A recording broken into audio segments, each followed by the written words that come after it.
అందరికీ నమస్కారం. Welcome to Leo news. ఇటీవల జరిగినటువంటి ఉమ్మడి కృష్ణా గుంటూరుకు సంబంధించినటువంటి గ్రాడ్యుయేట్ ఎలక్షన్స్, అదేవిధంగా ఉమ్మడి ఉభయ గోదావరి జిల్లాల గ్రాడ్యుయేట్ ఎలక్షన్స్, ఈ రెండు కూడా టీడీపీ పార్టీకి సంబంధించినటువంటి కూటమి నాయకులే కైవసం చేసుకోవడం జరిగింది. అయితే అంతటా కూడా ఒకటే ప్రశ్న, ఏదైతే ఉత్తరాంధ్ర టీచర్ ఎమ్మెల్సీ ఎలక్షన్ జరిగిందో దానికి సంబంధించి అది కూటమి పార్టీ గెలుపు కాదు, ఆ వ్యక్తి కూటమి పార్టీకి సంబంధించినటువంటి వ్యక్తి కాదని చెప్పేసి ఓ రకమైనటువంటి చర్చ నడుస్తోంది. అయితే దీనికి సంబంధించి ఎవరైతే గెలుపొందారో ఆ అభ్యర్థి కూడా ఈరోజు నారా చంద్రబాబు నాయుడు గారిని కలవడం జరిగింది, గాదే శ్రీనివాసులు గారు. ఈ యొక్క మొత్తం అంశానికి సంబంధించి పూర్తి విశ్లేషణ చేసే ప్రయత్నం చేద్దాం. మనతో ఉన్నారు ప్రముఖ రాజకీయ విశ్లేషకులు అరిసిమల్లి శ్రీనివాసరావు గారు.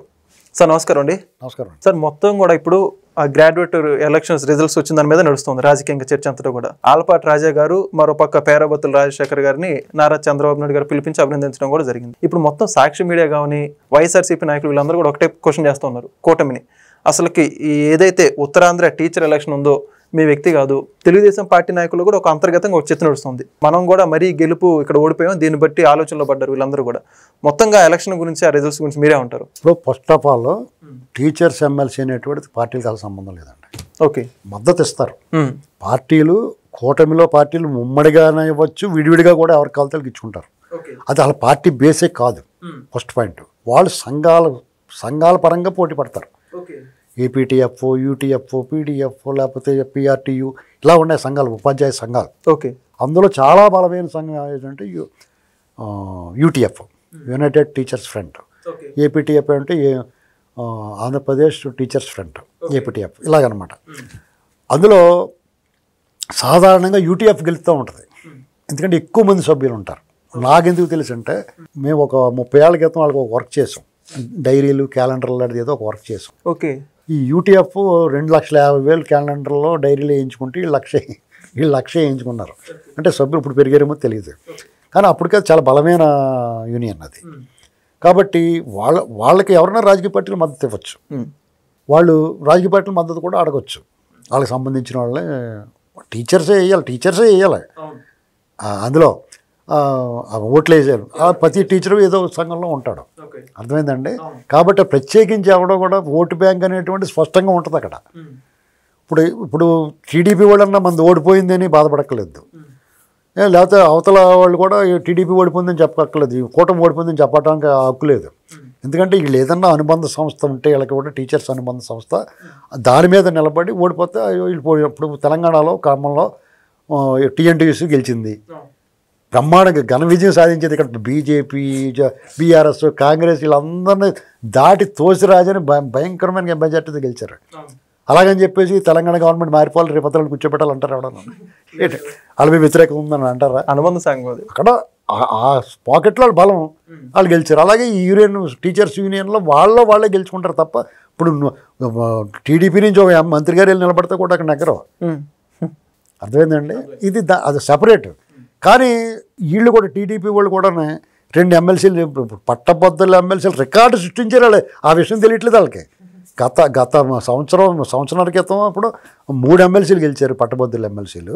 ఇప్పుడు 2 గెలిచారు, టోటల్ 5 ఉంటాయి. 5 టీడీపీ చేతిలో ఉన్నాయి. ఇది రికార్డు, క్లీన్ స్వీప్. నేను మొన్న కూడా చెప్పాను ఈ విషయం. నేను అంటే చరిత్రలో లేదు, భవిష్యత్తులో కూడా ఉండదు అలాగా, ఒకే పార్టీ చేతిలో ఏంటండి.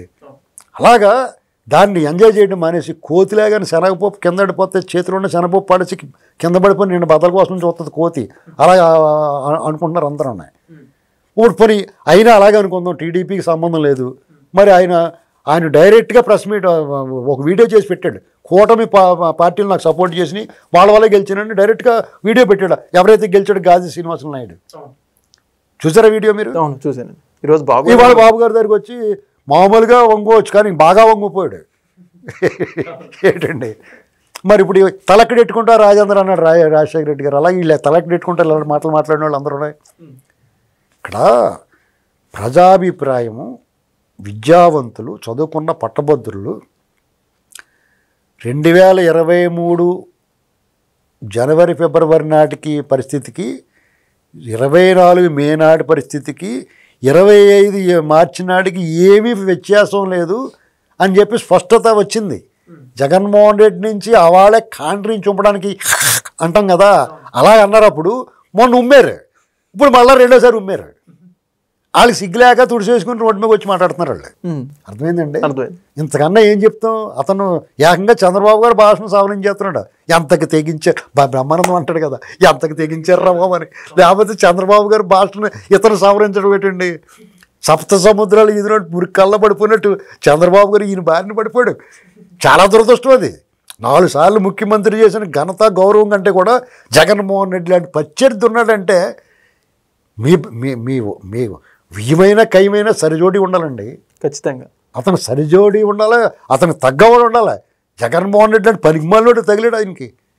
అస్సలు మానవత్వం లేనివాడు, అసలు మణిజన్మ ఎత్తనాడు, అరాచకవాది, అవినీతిపరుడు, అత్యంత అవినీతిపరుడు, దోపిడీదారుడు, పైశాచిక మనస్తత్వం ఉన్నవాడు, మానసిక ఆరోగ్యం సరిగ్గా లేనివాడు. ఇలాంటి వాళ్ళతోటి ఇలాంటి అవలక్షణాలు ఉన్నవాడితో పోటీ పడుతున్నాడు ఆయన ప్రత్యర్థి. ఆయన ఎంత దారుణం అండి. భీష్ముడు ఏం చేస్తాడు?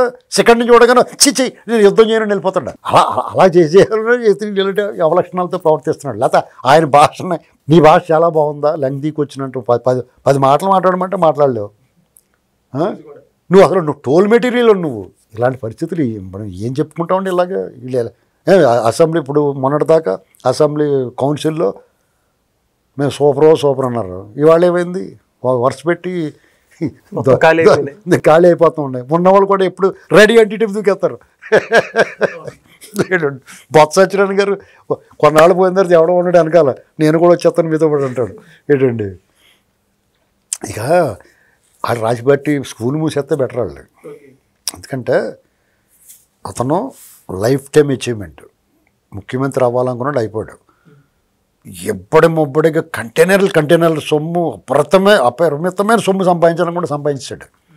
విపరీతమైన పెత్తనం అధికారం చలాయించాలనుకున్నాడు, చలాయించేశాడు. విపరీతమైన అరాచకం చేయాలనుకున్నాడు, చేసేసాడు. కొండలు పిండి కొట్టేసి ప్యాలెస్లు కట్టాలనుకున్నాడు, కట్టేసాడు. అలా బాబాయిని ముఖముఖల కింద నరికేయాలనుకున్నాడు, నరికించేసాడు. ఇంకేం కావాలి అతనికి? అన్నీ ఆపేస్తున్నాను, నన్ను వదిలేండిరా బాబు అని ఏదో రకంగా వంకెట్టుకుని వాళ్ళ అమ్మాయిలని చూస్తానికి వెళ్ళినట్టు వెళ్ళిపోయి అక్కడ ఉండిపోయి ఇంకో ద్వీపం మీద కొనేసి అక్కడ ఉండిపోరు. అతను సిగ్గు లేకుండా మళ్ళీ తిరుగుతున్నాడు ఇక్కడ చీ అనిపించుకుంటానికి. ఈసారి వెళ్ళలేమరు అతన్ని, తెలుసా మీకు? ఏదో కేసు పెట్టేసి లోపలేడేస్తారు. ఇంకా అతని ఛార్జ్ వచ్చి 2-3 సార్లు వెళ్ళాడు, అక్కడ ఉండిపోవచ్చు కదా, అనవసరంగా వచ్చాడు. అతను లేకపోతే ఏమవుద్దంటే ఈ కూటమి ప్రభుత్వానికి వ్యతిరేకత రాకుండా ఏముండదు, వస్తుంది. ఇల్లు తప్పులు చేస్తారో లేదా దాన్ని సరి చేసుకుంటారు. అతను అంత అరాచకం అయితే చేయరు. ఇతను ఉన్నంతసేపు ఏం చేస్తారు?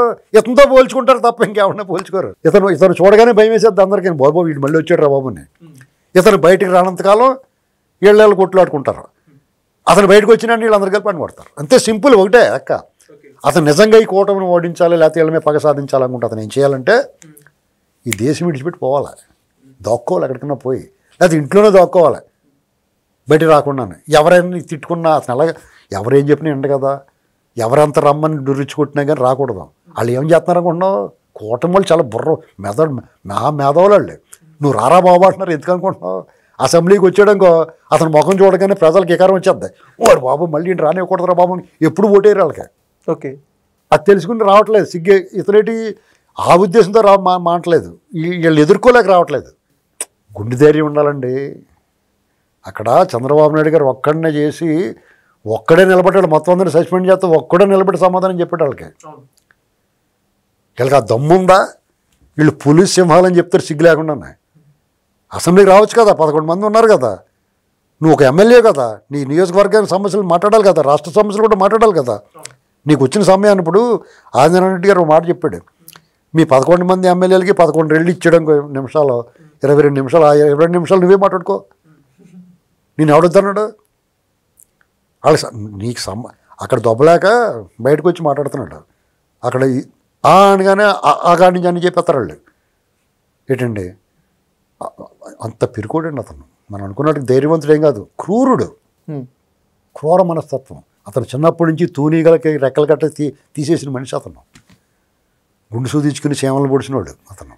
అదే మనస్తత్వం ఉండిపోయింది ఇప్పుడు దాకా. ఏం చెప్పుకుంటాం అతని గురించి మనం? ఎక్కడ చూసిన వాళ్ళందరూ మళ్ళీ అంటున్నారు, మీరు పారిపోవాలంటున్నారు, వాళ్ళే మళ్ళీ రావాలంటున్నారు వాళ్ళు. ఇప్పుడు నేను అనుకున్నానండి, అతను ఇలాంటి మా లక్షణాలు ఉన్నామని రావాలని కోరుకున్న వాళ్ళు కూడా రోగం ఉన్నట్టే లెక్క.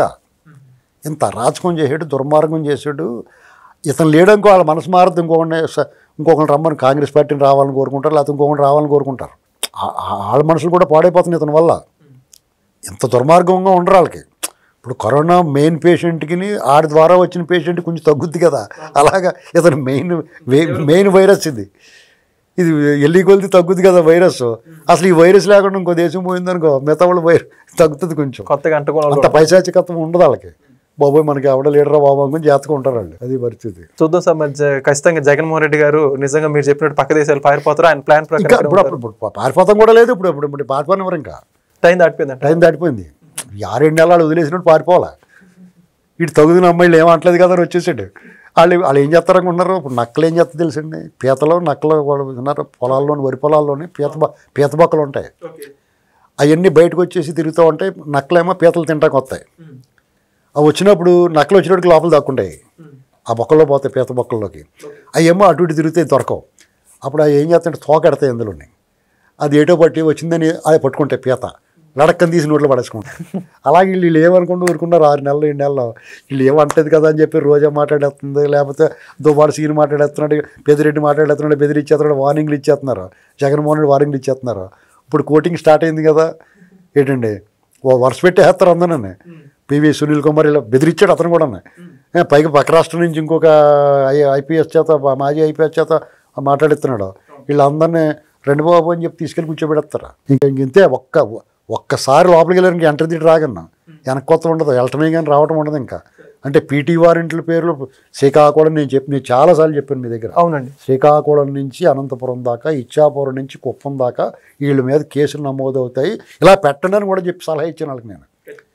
ఇప్పుడు వీళ్ళందరినీ తిప్పుతారండి. ఇప్పుడు మీరు అందరికి శాంపిల్ చూస్తున్నారు కదా, ఇప్పుడు ఉచితంగా పర్యటిస్తున్నారు రాష్ట్రం మొత్తం. ఇప్పుడు అతను ఎవరో ప్రసన్న కృష్ణమురళి హాయిగా 100-150 కోట్లు సంపాదించుకోండి, ఏ రూపంలో అయితే కష్టపడ్డాడో లేకపోతే వీళ్ళు ఇచ్చారో ఏం జరిగిందో. అతను కూడా మంచి రైటరు, మంచి కథా రచయిత, మాటలు రాస్తాడు, నిర్మాత, దర్శకుడు, నటుడు, అన్ని రకాలుగా సంపూర్ణమైన జీవితం, లైఫ్ టైం అచీవ్మెంట్ లాగా అన్ని రకాలుగాను ఎంత కింద స్థాయి నుంచి వచ్చినా బాగా సెటిల్ అయ్యాడు.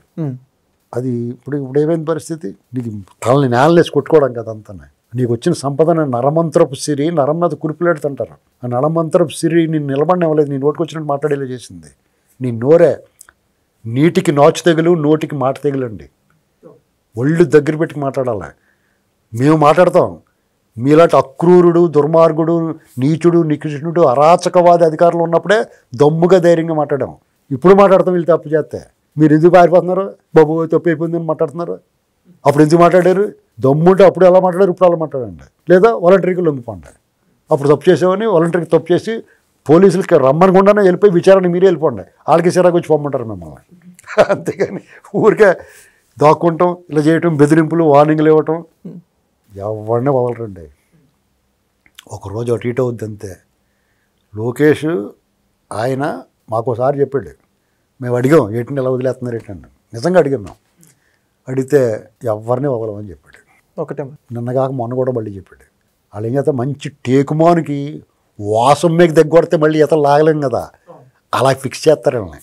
ఎవడో ఇతలు రాగలేరు, ఇంకా రాలేరు. అదే పరిస్థితి. Okay, thank you sir. Please subscribe to Leo News for more videos.